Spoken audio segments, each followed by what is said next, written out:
Greetings and welcome to VRAmNet's webinar on Change Often and Change to Grow. I'm Ashish, I'm the founder and CEO of VRAmNet, and I want to thank you for taking out the time to attend this session. With me, I have a wonderful marketing team headed by the marketing coordinator, Shruti Jairam, who's the architect of this webinar, and Anil Nurani, managing partner of TKM Consultants, who are long-standing partners of VRAmNet. And together we have released for 5 years now the industry's seminal benchmark report on global offshore creative production. Our industry, the creative production industry, spanning from film and television to advertising and design, is no stranger to change. Yet the pace and scale of transformation in recent years have really been unprecedented. Our industry has changed from print to digital to virtual, and if Neuralink has its way, perhaps neural. Centralization and siloed ways of working have paved the way for decentralized and remote work. Sustainability and eco-friendly practices are an increasingly integral part of our marketing and campaign planning. Technology continues to be a dominant driver of increased efficiencies, streamlined processes, and the promise of creating and producing content on demand. From the rise of digital platforms to the democratization of content creation, every aspect of this dynamic sector is touched by innovation. Our hope today is that by the end of the webinar, we are able to make a case to view change not as an obstacle, but as a catalyst for growth and innovation. And perhaps an even greater case for us to be the agents of change rather than the subjects. As a format, we are going to try our best to make the webinar interactive. And for this, we also need your participation. So please feel free, send in any and every question that you have in the Q&A section, and we will try and address them during the course of the webinar. Once again, really thank you and a warm welcome. Anil, over to you. Wonderful. Thank you, Ashish. And hello, everyone. It's great to, of course, be here today speaking with my friend and colleague and partner, Ashish. And, thank you to everyone on the call today for taking the time out. I hope we make it productive for you. We're going to be covering off a number of areas today, but the backdrop to this presentation is really the power of change and how we best embrace change. We'll then look at some of the areas that are directly impacting how we produce content and how companies are embracing offshore production and automation to deal with the deepening content at scale challenge that I'm sure many of us are facing. We'll be pulling out some of the unique insight from the 2024 Global Benchmark Report that Ashish alluded to, which is published by TKM and sponsored by VRAmNet.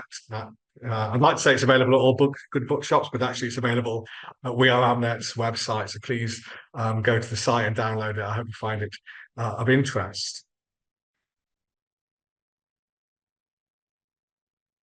Okay, so I was recently presenting at Creative Operations in London 2024, actually the beginning of last month. And the backdrop to that event was the power of change, which was really the catalyst for the presentation today. And the power of change, I think the whole concept of that is very apt for an industry that's in constant flux like ours. However, the creative services economy and the industry as a whole is one of the most progressive, it's one of the most liberal, it's one of the most sustainable of all the economies. And as an industry, I'm sure you'd all agree, we've almost built the industry around change. The internet was, of course, a novelty in the late 90s. I was training people on Netscape back in the day. Then we had the development of the search engines in the early 2000s, which of course brought a lot more utility. We had the rise of social media in the late 2000s, and then the mobile revolution, which has really spanned the last 15 years. We then moved into data-driven marketing, greater levels of personalization, and then the shift to the digital-first strategy post-pandemic, which really took hold. And now we're into Gen AI, of course, and hyper-digitalization, which some people are referring to as the fifth industrial revolution, which is the harmonious coming together of machine and human collaboration. So I firmly believe as an industry, there's nothing that we cannot handle. And when dealing with change, I often look at this model. There are sort of four stages of change. I'm sure some of you will have come across this previously. If we deny there's a problem and we deny change, this often results in status quo. If there's a fear of change, this will mean a state of prolonged disruption. This can be a really challenging space for organizations to sit in, and sometimes it can be quite lengthy and very damaging. Companies, of course, that have been trapped in that particular stage, the one of fear and maybe denial, include companies like Blockbuster, Tyrac, perhaps most recently Debenhams and Wilco, organizations like that, especially in the retail sector. If we accept we need to change, this will mean a state of exploration. And this is where I believe our industry is actually most comfortable, continually exploring options. And once we're committed to change, then the rebuild can take place. And this is probably where most organizations, I believe, have moved into a state of acceptance for Gen AI and are potentially looking at areas like commitment and rebuild for creative offshore production. But once you're committed to change, and the rebuild takes place, then the success is down to leadership and culture. And in terms of offshore production, we're definitely seeing this shift, and you'll see this in the report in a few moments when we will reference that. And Ashish, I just actually want to bring you in here because I mentioned change is down to leadership. Sorry, I don't want to put you on the spot so early on, but I talk about change being down to leadership and culture. And I know that We Are Amnet is an organization that's steeped in sort of developing a very strong culture, especially with 1,300 employees and members within the group. So, maybe you could just provide a little bit of insights to how you best deal with change. Well, I would say, Anil, not all change is scary, right? If we know that a certain change is for our benefit, we obviously look forward to the change. And I think in any company, any organization, any group of people, I think the communication about change is vital. The ability to constantly speak about market trends, customer trends, what are the clients looking for? What kind of changes are we finding in the marketscape? I think that communication, the moment it is siloed, people get shocked, even though that change is coming for a while. So I think if you ask me, and this is a continual challenge, I would think in most companies, you just have to create a machinery around communication and communicating even more because it's never enough. At least that's my experience. Yeah, and it's fascinating. I know when I was working with We Are Amnet during COVID, I mean, the transition of 1,300 people from in the office to remotely, especially in countries like India, where sometimes you have multiple generations of families living together. That sort of change, I think, was really impressive to watch. So yeah, it's a great little model this that I often lean in on. So we're moving to a world of hyper digitalization. We're more connected, we're more integrated, we're more automated than ever. The world has never felt flatter. We're living in a truly global economy, which I love. And the barriers to entry for companies and individuals to trade, especially via e-commerce and social platforms and commerce, are being broken down every day. My own teenage children, Ashish and I both have kids similar ages, 18 and 16 in my case. My own teenage children, they rarely go to the high street. They barely actually even use Amazon. They're part of the TikTok generation, of course, the influencer generation. They buy what they want, they buy what they want when they want from what they see and what they hear via user-generated content, which is another challenge in itself for many brands. Even search in the traditional way is becoming obsolete. Instead, using TikTok drives recommendations based on user preference, with AI bringing a whole new level of personalization and avatar-based influence to the customer experience in the way we've never seen before. Globalization means we need to think bigger, and businesses need to remove the structural silos that prevent or inhibit growth. As consumers, we've already moved to this world with Apple Vision Pro and platforms like that, but businesses are continually playing catch up to try and keep up with their consumer, and that's a challenge that we have to address. My brother and I were working on a project recently. We were in Oslo at the airport, and he's an expert in behavioral science and anthropology. And he actually said something to me that really resonated. And he said, today is the slowest the world will ever be, and tomorrow is going to be faster, and the day after will be faster again, and so on and so forth. So creative production, I believe, is one of those areas that's being consumed by change, and it's at an inflection point. And in challenging economies, and we have been in a challenging economy for a while now, every business is at a fork in the road. We either drive change or we have change imposed on us, and these can result in very different outcomes. And visionary leaders use it as an opportunity to reinvent their businesses or reinvent their departments or reinvent their processes, reinvent their thinking in order to grow. And if we dig further as to why we're at this inflection point, well, the content of scale challenge is continually deepening. The content market is growing at between 12 and 15% per year. However, companies are only able to meet content demands 55% of the time, which is why we're seeing a move to AI support, creative automation, and changing production models, including offshore. But something clearly has to give, right? The demand is high, but the ability to service it is low. This is a really interesting challenge for organizations like ours and the industry as a whole.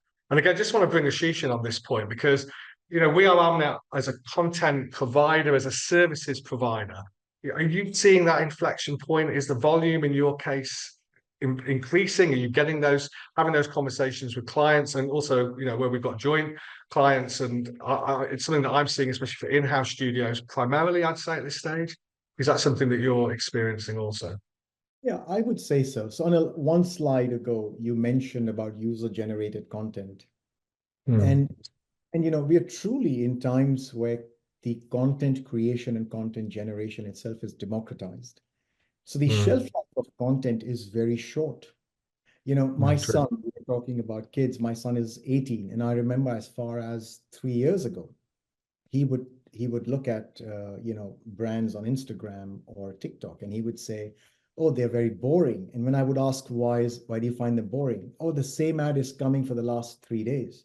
3 days. I mean, he has no idea what it takes to bring an ad together.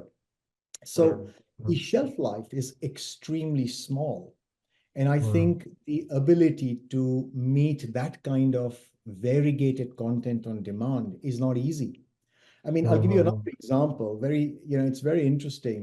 We all have Netflix. And, when you look at a show, and for example, if you've not watched that show for, let's say, a week or 2 weeks, you'll notice that the thumbnail picture of that show keeps changing. And mm, it was very intriguing. And I read an article where they say that's another hook point, that maybe another mm, actor or another visage will be more appealing to you at that point in time. So, mm, psychologically, the content, the piece of content, the ability to hold attention is mm. dwindling. So I absolutely Yeah, agree. absolutely. Yeah, completely aligned on that. And I think the big takeaway for me at the moment is if we keep mentioning our children, I think they should be doing this presentation next time because they'll have their finger on the pulse as well, perhaps more than us. But no, it's fascinating. Yeah, I think Netflix is always a great example of how they sort of manage their content to hook in the consumer. So yeah, talking about Gen AI, obviously, how can we not talk about Gen AI?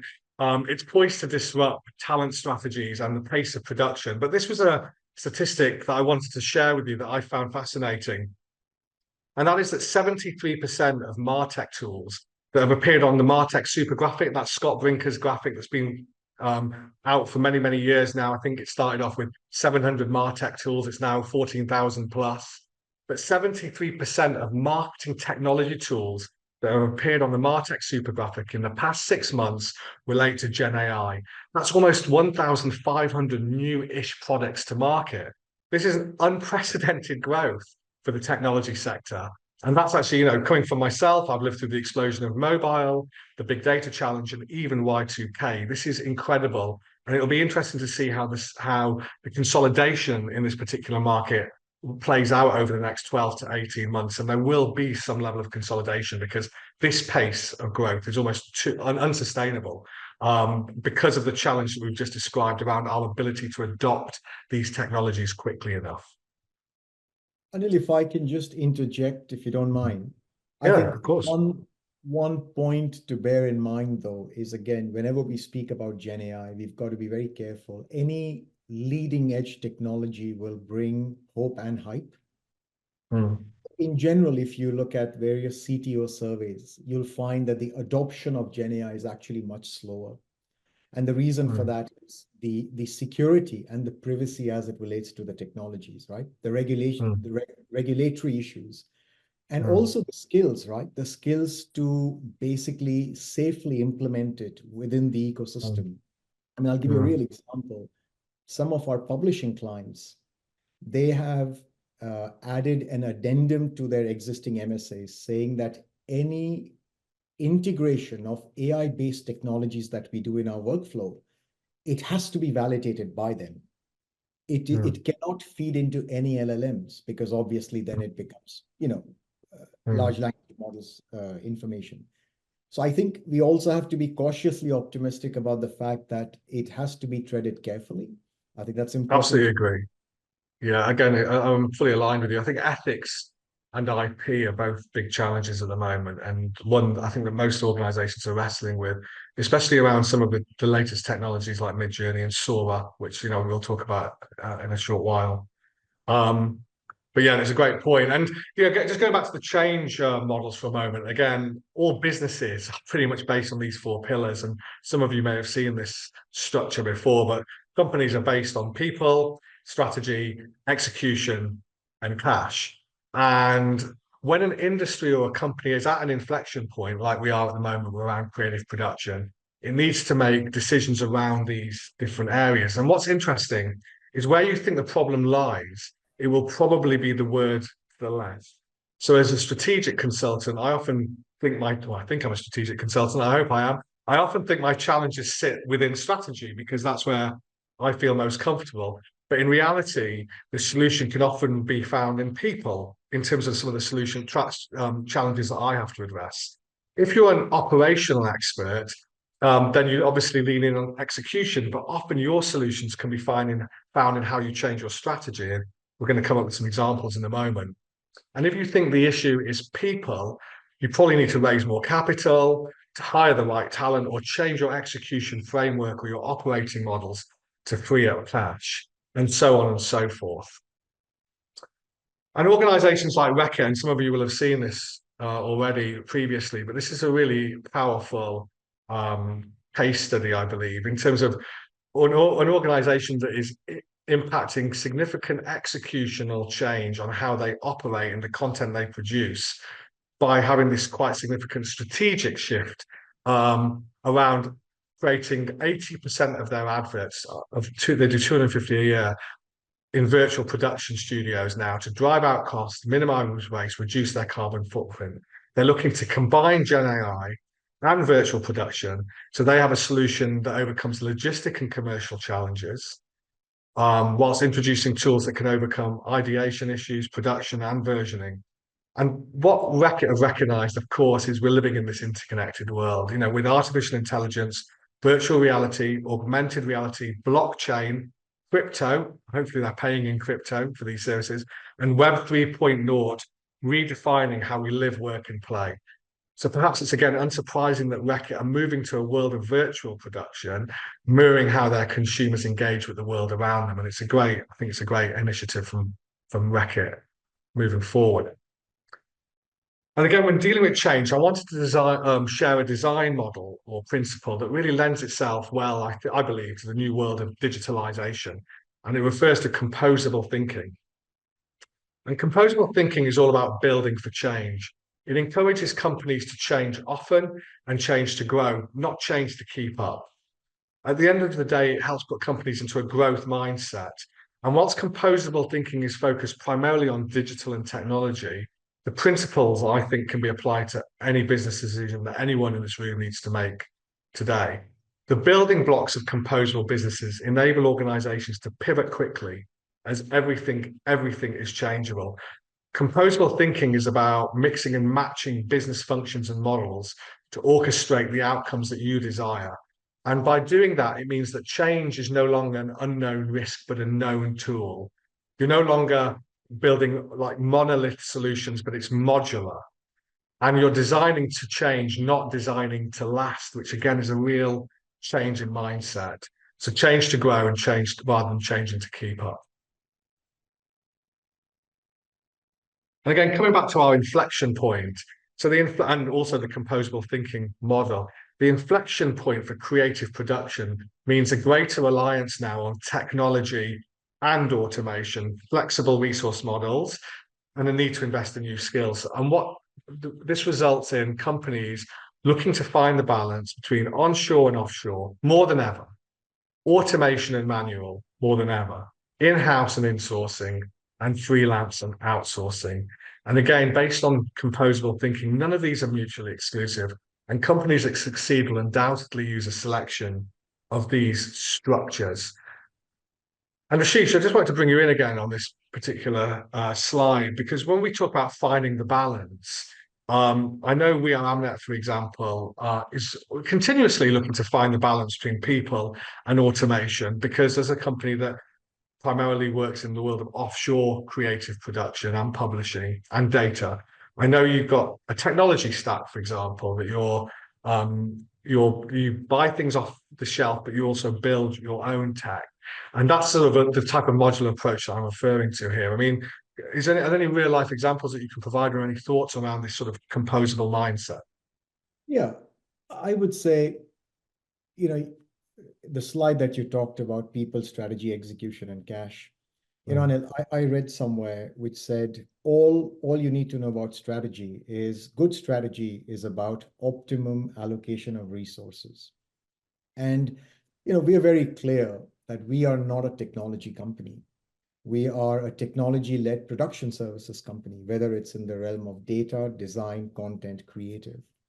And so for us to really build platforms from scratch is meaningless, because the kind of investments you have to make to upkeep that is very high and the ROI isn't there. So what we've done mm, is, like you mentioned, we've done a make and buy approach. So the mm, foundational platforms, we use industry leading platforms, and then we build on top of that. So that gives us massive flexibility in terms of projects, in terms of specific client requirements. And as importantly, when upgrades are happening, we are not investing in that upgrade. We are paying a license fee mm, that takes care of those upgrades. So mm, to me, I think it's a very, very, to use your term, a composable way to get your tech stack together, because then, mm. your ROI from what's core to you is where you focus rather than non-core areas. Yeah, wonderful. Yeah, and this again, as you say, I think being optimizing the resources available to you, you're absolutely right. I think is a key point around which to pivot, and then making decisions in a much more agile way. And I think that's where, especially from a technology perspective, automation. We're going to talk about automation in a moment. It's important to have that mindset in play that allows you to make those changes, because again, the world is moving so quickly. If you're too aligned to a single model, a single technology, a single strategy, it will cause problems, not even now, 2 years down the line, literally in 2 months down the line. And we'll cover a little bit of that off Well, towards the end. also, if I can just add one more Yeah. dimension on it, I mean, just the sheer pace at which the technology itself is changing, you Mm, know, the kind of investments you need to upkeep that is mm, is absolutely crazy. So you really have to decide where you want to invest that money, right? absolutely. Yeah. It comes back to cash. It often does.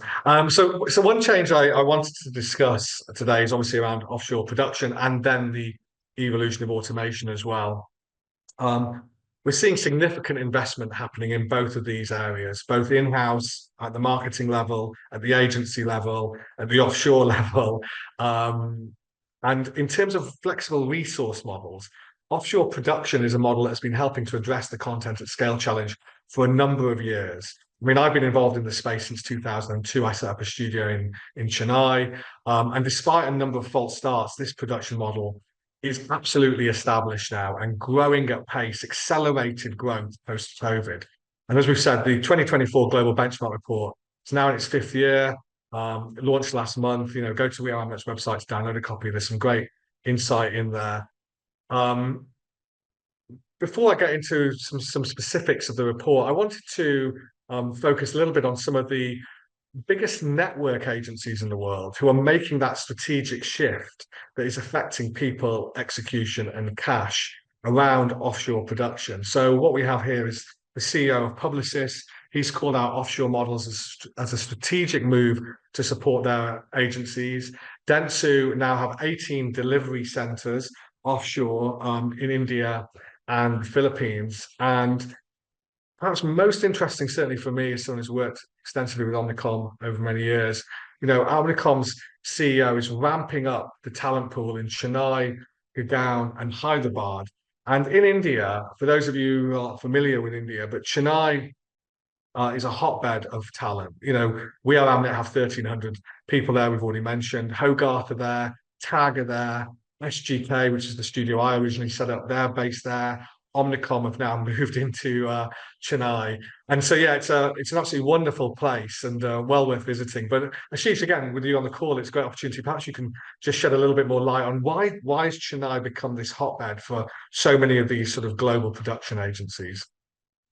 Yeah, I would say I'm actually not from Chennai. So I was born and raised in Calcutta. So after my Mm, master's, when I began my entrepreneurial journey, one of the things was obviously to scout for the location where to set the company up.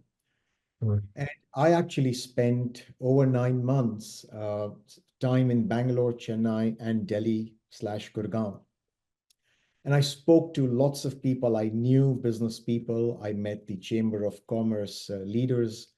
And one of the things I definitely found was the orientation. The orientation of the city, let's say Delhi, Gurgaon, is more technology based. Bangalore, for mm, sure, very, very high tech. And I think Chennai to me seemed to be that fantastic balance of technology and a services mindset.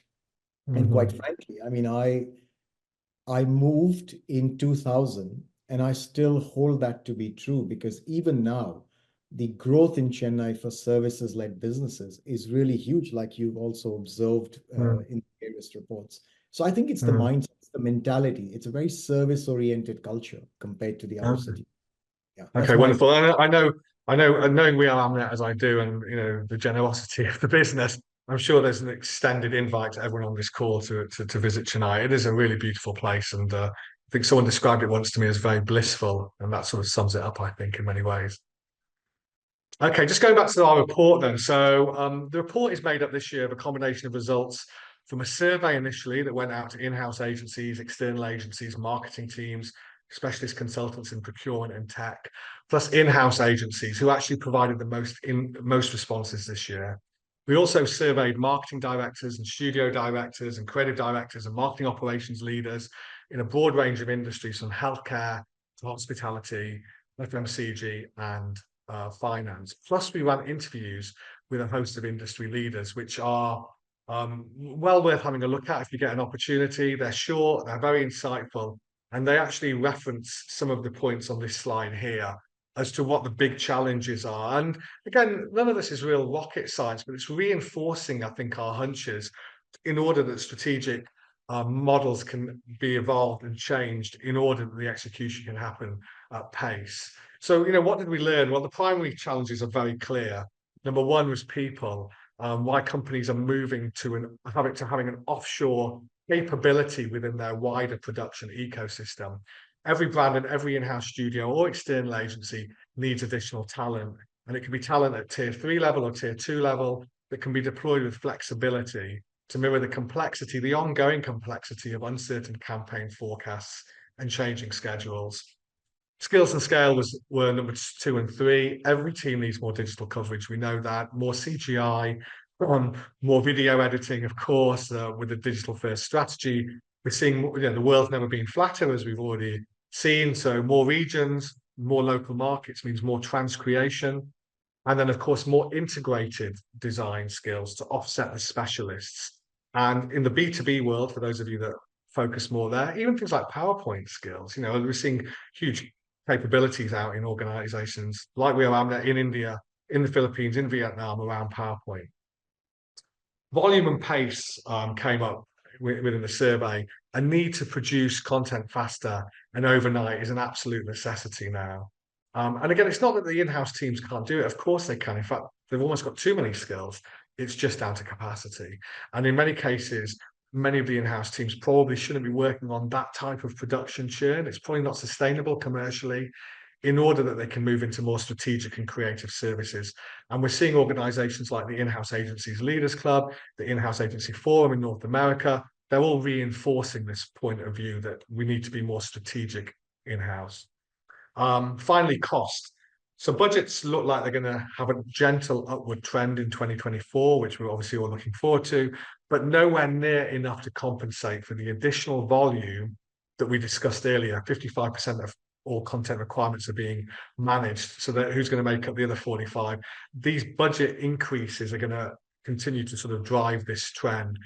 We need to find solutions with lower cost production. And the cost is no longer a deciding factor, it's a hygiene factor. If you're going to have production in a low cost economy, you're going to save money. That's the whole point. So really, it's not a deciding factor. The deciding factor is actually around people and the pace and the volume capability as opposed to cost, which is why cost actually has been ranking lower every year in these reports. And if I And as a can, result of the macro, oh, sorry, Ashish. sorry, on the previous slide, if I could just share one perspective. Yeah. You know, I've been involved in the offshore production services business since 2000, and I can tell you personally, like you said, cost is a hygiene factor, because I think now increasingly the conversations are not about lower cost as the value. It's actually about what's your value proposition on the whole. Do you understand my brand? Are you going to be a brand guardian to my brand? Do you understand my ecosystem? So it's not just a one-way directive to execute. It's actually a bi-directional conversation on how do I improve my ecosystem, my supply chain, my efficiencies in production, all of that. So the narrative has changed, I would say. It's completely different compared to in 2001, when I was making my first pitches. It was about cost because it was offshore. So yeah, absolutely agree. I think culture, communication, and quality are the three. Again, and a lot of this is referenced in the report actually around how you assess and how you onboard a partner, an offshore partner. But those areas, culture, communication, are critical, more important, as you say, in many cases than cost.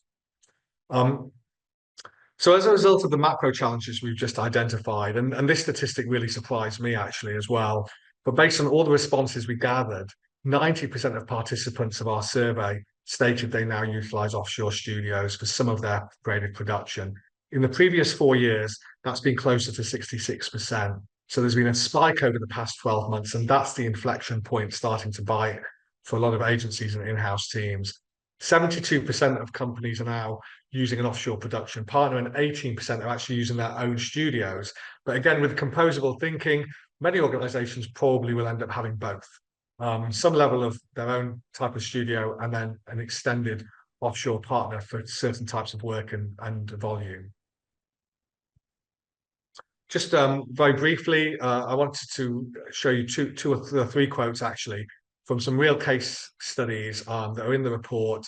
Joa Pope, Senior Director of Nordstrom, they had never offshored previously. They've been doing this now for about 18 months. And as you can see, they were able to deliver at a much quicker rate using an offshore partner than they could do in-house, because their in-house teams are actually dealing with a premium brand and delivering a lot more creative services. So this was a great solution for them as they deployed their Nordstrom Rack brand, which is a sub-brand, and there's a whole host of new store openings pushing large volumes of production offshore. We've got a great quote here from Glyn Godwin, who is the in-house agency lead at Ashfield Medcons, part of Inisio, one of the largest healthcare communication businesses in the world. And Glyn talks about the speed of development of content is increasing. Our audiences are becoming much more accustomed to the kind of volume we're producing. So the problem is self-perpetuating almost. The volume and speed is only going one way.